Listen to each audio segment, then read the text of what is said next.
ကဒီနေ့ line ပေါ်မှာအားလုံးအမြင်ပဲ Guardian သတင်းဌာနရနေပေါက်ကြားလာတဲ့လူလူကောင်းဆောင်အမေဒေါ်အောင်ဆန်းစုကြည်နဲ့နိုင်ငံတော်တမန်တိုင်းဦးဝင်းမြင့်တို့ရဲ့တရားရုံးချင်းပုံစံရဲ့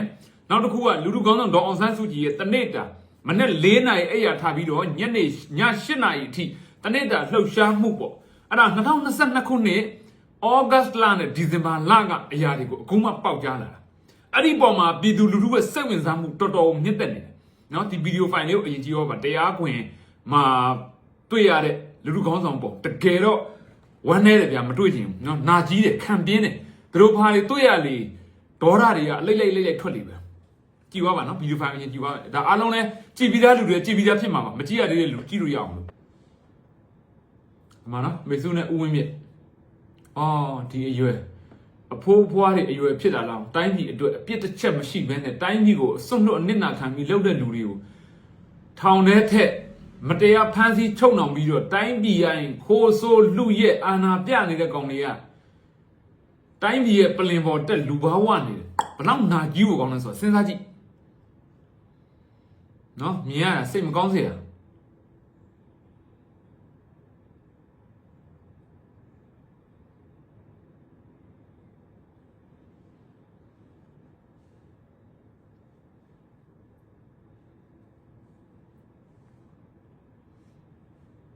ဒါတော့တရားဝင်မှာပေါ့နော်မတရားဝင်ပေါ့ဗျာရှင်းရှင်းပြောရင်တရားဝင်ဖို့မတရားဝင်မှာနော်မတရားဝင်မှာမင်းအောင်လှိုင်ကအခုတူစီးနေတဲ့လေရင်ငှားထားတာကိုပတ်စံတိုင်းပြည်ပတ်စံဒေါ်လာတန်း60လောက်ကိုပေးပြီးတော့ဝယ်လိုက်တယ်ဒေါ်အောင်ဆန်းစုကြည်ကိုအခုလိုဖမ်းထားတဲ့အမှုထဲမှာနော်အိုင်ကွန်စကားပြောသူ့ရဲ့တက်တော်ဆောက်တွေကိုကဲဗီဒီယိုဖိုင်ကတော့အားလုံးတွေ့တဲ့အတိုင်းပဲနော်အဲ့တော့ဒီလိုမျိုးမတရားဖမ်းဆီးချုံနှောင်ထားရခံရတာကဒေါ်အောင်ဆန်းစုကြည်အဲ့ဒီဒေါ်အောင်ဆန်းစုကြည်ကိုအခုလိုမျိုးဖမ်းချုံနှောင်ထားပြီးတော့ဒီမတရားဝင်ကိုပို့ထားတဲ့အမှုတွေထဲမှာတခုက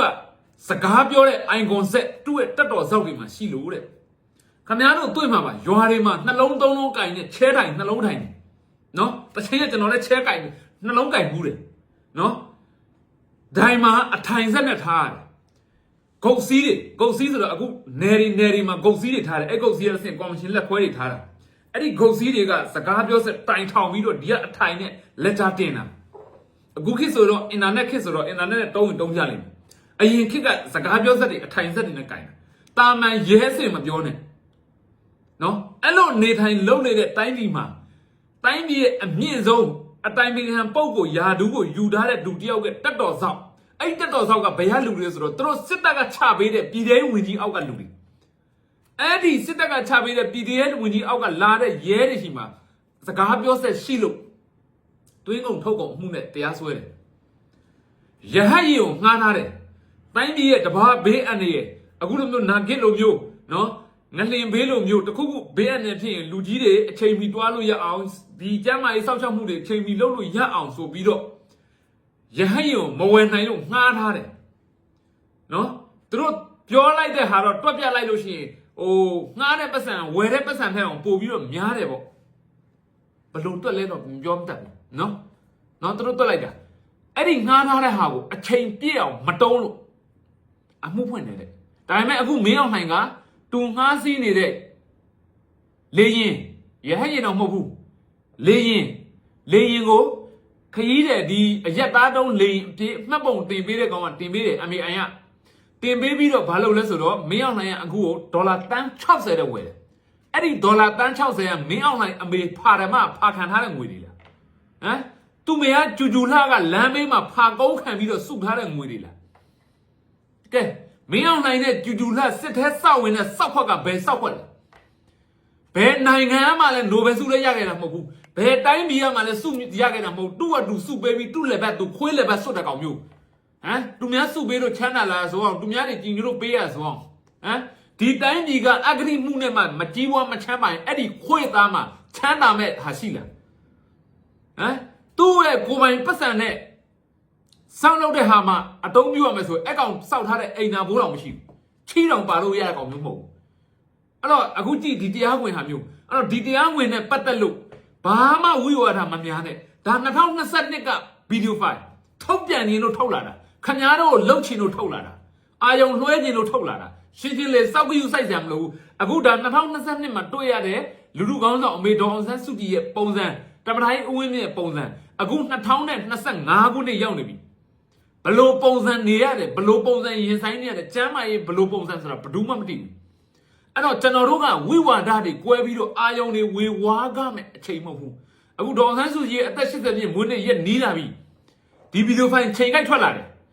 နော်ဂါရီယန်သတင်းဌာနကိုဒီဗီဒီယိုဖိုင်ပေါက်ကြားစရာအကြောင်းမရှိစဉ်းစားကြည့်ဗျာဒေါ်အောင်ဆန်းစုကြည်စစ်တဲ့တရားရုံးက CCTV မှတ်တမ်းဘယ်လိုထွက်မလဲလို့မင်းအောင်နိုင်ကိုယ်တိုင် CDN လောက်တာလားဟမ်သူတို့မှမထုတ်ရင်ထွက်မလားရှင်းရှင်းလေးအဲ့တော့ဒါလက်ခွက်ဆိုတာကျွန်တော်တို့ကထင်ရှားနေပြီနော်88ကစောက်ချိုးမျိုးတွေဒီ2021မှာလာချိုးလို့မရတော့ဘူးအဲ့တော့သူတို့ဘာပဲလုပ်နော်အခုကိုဂျင်မီတို့ကျိုးပေးကွက်မြက်လိုက်တယ်ကျိုးပေးပိုင်ခွင့်မရှိဘဲအဲ့လိုမျိုးအမိတ်ချခိုင်းမင်းအောင်နိုင်ကလူလူရွေးကောက်ထားတဲ့တရားဝင်အစိုးရမဟုတ်ဘူးသူအဲ့လိုအမိတ်ချပိုင်ခွင့်မရှိဘူးဥပဒေကြောင်းရသူမှလုတ်ပိုင်ခွင့်ရှိလားဒါပေမဲ့ကျိုးပေးကွက်မြက်ခဲ့လေကျွန်တော်တို့တွေဝိဝါဒတွေကွဲပြားနေလို့မရဘူးအာယုံတွေဝေဝါးနေလို့မရဘူးကျွန်တော်တို့ရှောက်ကမဲ့လမ်းအောင်ကျွန်တော်ပြက်ပြက်တသားရှောက်ကကျွန်တော်တို့တွေအာယုံတွေများနေမယ်ဆိုရင်တော့ဒါဟာအာယုံများဖို့လုပ်ရတယ်အခုလူလူကောင်းဆောင်ဒေါ်အောင်ဆန်းစုကြည်ရဲ့မွေးနေ့ပွဲစုတောင်းပွဲကိုလိုအပ်တဲ့ရုပ်တံအားလုံးပေါင်းပြည့်သွားပြီနော်ပြည့်သွားပြီပြည့်မပြည့်အဲ့ဒါကအဓိကမဟုတ်ဘူးဒါကကျွန်တော်တို့ကဘယ်လိုပြောမလဲတက်ကတစ်ခုအနေနဲ့ကျွန်တော်တို့လောက်ကြတယ်တကယ်လောက်ကမှန်ကပါတယ်ဒေါ်အောင်ဆန်းစုကြည်တို့ကိုလေးစားတဲ့ခေါင်းဆောင်ကအခုဒီလိုပုံစံမျိုးနဲ့တိုင်းပြည်အတွက်သူပေးဆက်နေတယ်ကျွန်တော်တို့ကအပြင်မှာနေပြီးတော့ငါသားဟဲ့ငါသမီးဟဲ့ငါဘဝဟဲ့ငါချမ်းသာဟဲ့ငါစီးပွားဟဲ့ငါဥစ္စာဟဲ့ဆိုတဲ့ငါအတ္တနေနဲ့ကျွန်တော်တို့နေကြမှာလားကိုနိုင်တော့ကိုလောက်ကြမှာလားဒေါ်အောင်ဆန်းစုကြည်ကိုလက်ခံတဲ့လေးစားတဲ့ချစ်မြတ်နိုးနဲ့လူတွေကြီးပဲစုပြီးတော့တိဆောက်တော့ဟဲ့ဒီမင်းအောင်နိုင်ပြုတ်ပါတယ်ဗျာလက်ရှိဖြစ်နေတဲ့ဘဝကပါတယ်အမေသားအမေသမီးတို့ပါဇက်ကတာပြောတာနော်စစ်ကဒီစကားစားကောင်တွေတယောက်ကိုပြောနေမယ်လေပဲလာတယ်ရေမပါဘူးဆိုတဲ့ဟာမျိုးပဲနော်အခုလက်ရှိလဲကျွန်တော်တို့အမေတို့ကပြောတာအမေဆိုတဲ့လေတွေပဲများတယ်တကယ်အမေဖြစ်ရှင်တဲ့ရေရှိတဲ့လူကနဲတယ်ဒါကြောင့်မလို့တော်လှန်ရေးတောက်ကြတာရှင်းရှင်းလေးပဲအချင်းချင်းပုတ်ခတ်မယ်နော်နောက်ဆုံးတော်လှန်ရေးလုံနေတာတောင်မှလက်နက်ကင်ထားရင်ငတ်တပ်ဖွဲ့ကသူ့တပ်ဖွဲ့မှာဗာလက်နက်ရှိတယ်ငတ်တပ်ဖွဲ့ကဘလို့သူ့တပ်ဖွဲ့ကမကောင်းဘူးငတ်တပ်ဖွဲ့ကကောင်းတယ်သူ့တပ်ဖွဲ့ကိုမထောက်ခံနဲ့ငတ်တပ်ဖွဲ့ကိုထောက်ခံဟာသွားပြီပေါ့ထောက်ဖို့ဆိုလည်းသူ့ထောက်ဖို့ကမကောင်းဘူးငါထောက်ဖို့ကကောင်းတယ်ဟမ်လူနဲ့လူကလည်းသူ့ရွာအောင်မလူနဲ့ငါရွာအောင်လူဖြစ်နေကြတာနော်အဲ့လိုမျိုးတွေငါဇွဲတွေကျွန်တော်တို့တွေဖြစ်ပြီးတော့အမေတို့မပြောနဲ့အမေဆိုတဲ့နန်းစားကအဲ့လိုမျိုးဗဇက်ကဖျားလက်ကကာယကလှုပ်ပြီးတော့ခေါ်မယ်နန်းစားမျိုးမဟုတ်ဘူးကျွန်တော်တို့အမေဆိုတဲ့နန်းစားကိုခေါ်မယ်ဆိုရင်အမေဖြစ်ချင်တဲ့အမေတိုင်းပြည်ပေါ်ထားတဲ့စေတနာကိုကျွန်တော်တို့တွေထားနိုင်မှာနော်တလောက်ဆိုအားလုံးသဘောပေါက်မှထင်ပါတယ်ခက်ရိုင်းပြောရင်စောက်เสียလှုပ်ပြီးပြောတာမဟုတ်ဘူးနော်မြင်ရတာတွေကခုနကပြောသလိုဘာမှမခက်ခဲတဲ့အရာလေးကိုမညင်ညာမှုတွေကြောင့်ကျွန်တော်တို့ကခက်ခဲနေရတာမင်းအောင်လှိုင်ကိုဖြုတ်ချပြီးတော့တိုင်းပြည်ဒီမိုကရေစီနိုင်ငံတည်ဆောက်ဖို့ဆိုတာဒီလောက်လူကြီးနေတဲ့အရာကြီးကခက်ခဲစရာအကြောင်းမရှိဘူးလက်ခံတဲ့လူနဲနေတယ်ဆိုရင်တမျိုးကျွန်တော်ပြောတာဟုတ်တယ်ထိုင်းနိုင်ငံလူမျိုးဆိုတမျိုးတော့ထိုင်းနိုင်ငံမှာဒီလောက်ဝင်နေမဖြစ်ဘူးကျွန်တော်တို့တိုင်းပြည်ဒီလောက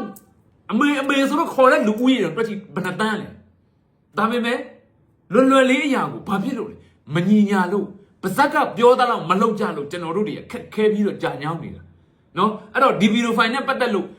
ဝိဝါဒနဲ့ကွဲစရာမလိုဘူးအာယုံနဲ့များစရာမလိုဘူးနောက်ထပ်ကြိုက်တဲ့ဗီဒီယိုဖိုင်တွေထုတ်လာခဲ့ကျွန်တော်တို့ရဲ့ပန်းတိုင်ရပါလေကိုပန်းတိုင်ကိုလားကိုမမိတ်မတုံကြည့်ပြီးတော့တဲတာရှောက်ကြဒါပဲကျွန်တော်တို့ခင်ဗျားတို့ရန်သူကရန်ငါပြတ်တယ်နော်ရန်သူကရန်ငါပြတ်တယ်မပြတ်တာကျွန်တော်တို့ဟိုလက်ကြည့်ဒီလက်ကြည့်အနောက်လက်ကြည့်အရှိကိုမျောကြည့်ဟာမရောက်သေးဘူးလားပြောလိုက်ကောင်နဲ့ဟာဟိုကောင်ကနားကလာပြီးပြောလိုက်ကောင်နဲ့အေးဆေးပါပဲထိုင်လို့ရထိုင်နားလို့ရတယ်ပြောလိုက်ကောင်နဲ့ကျွန်တော်တို့တွေတော့ဝိဝါဒတွေများနေတာဟမ်ရန်သူကအေးဆေးပဲပုံမှန်ပဲတူလို့ဖို့ကြည့်တယ်လုံနေရက်ဆက်ပြတယ်ဟမ်စစ်ကိုမောင်းအောင်လုပ်ပြမှာဒီရွာဒီဒေတာမှာရှိတဲ့ပြည်သူတွေစစ်ကိုတောက်လာအောင်ဘုံကျဲချပစ်တယ်တပ်ပစ်ပြတယ်အဲ့တော့ဘာဖြစ်တယ်တွားမလုပ်နဲ့နေတို့စစ်တပ်ကိုတွားလောက်တာအောင်အမေပညာမဲ့စကားတွေထွက်လာအောင်မတိခတ်ပိမ့်နဲ့နားထောင်မလို့ဟုတ်တယ်လို့စစ်တပ်ကိုတွားလို့စစ်တပ်ကလာလို့မလုပ်ဘဲနေဘာမှမဖြစ်ဘူးပေါ့ဟမ်ပညာမဲ့စကားတွေအတိမဲ့တဲ့စကားတွေဟမ်အဲ့ဒီဟာတွေလွှမ်းမိုးဝိုင်းဘာဖြစ်မလဲတော်လှန်ရေးအလကားဖြစ်တော့အဲ့တော့တော်လှန်နေကြတဲ့လူတွေကဖင်ရပြီးအသက်တွေပေါ်နေလို့တော်လှန်လူတယောက်မှမရှိဘူးဘ ဘဝတွေရင်းပြီးတော်လှန်နေကြတာနော်အဲ့ဒီအပေါ်မှာငါရောဘာလုပ်နေရမလဲငါဇွဲတွေကိုဖြုတ်ပြီးတော့ငါနိုင်တော့ဒီတိုင်းပြီးတော့ပေးဆက်မယ်ဆိုတော့စိတ်ကိုထားမယ်ဆိုရင်တော့ဒါအမေလိုချင်တဲ့တိုင်းပြည်သားတယောက်နိုင်ငံသားတယောက်ဖြစ်စံချိန်ဝင်ပါလိမ့်မယ်အဲ့လိုမဟုတ်ဘဲနဲ့ဝိနည်းကပြောသလိုငါဇွဲအတ္တဇွဲလုပ်နေမယ်ဆိုရင်တော့ကျွန်တော်တို့တွေကဘလောက်ပဲအမေလို့ပါဇက်ကအော်နေပါစေအမေနဲ့လာမဆိုင်တဲ့လူတွေဖြိုးရပါလိမ့်မယ်နော်ဒါလေးကိုအားလုံးသတိရနိုင်အောင်ပြောတာပါဝိဝါဒတွေမကွဲပါနဲ့အင်မတန်ကောက်ကျစ်တဲ့ရုပ်မာတဲ့ရန်သူကိုကျွန်တော်တို့တွေဟာရင်ဆိုင်နေရတယ်ဆိုတော့လုံးဝမျက်စိမပြတ်ကြပါနဲ့တကယ်ရုပ်မာတဲ့လူတွေပါ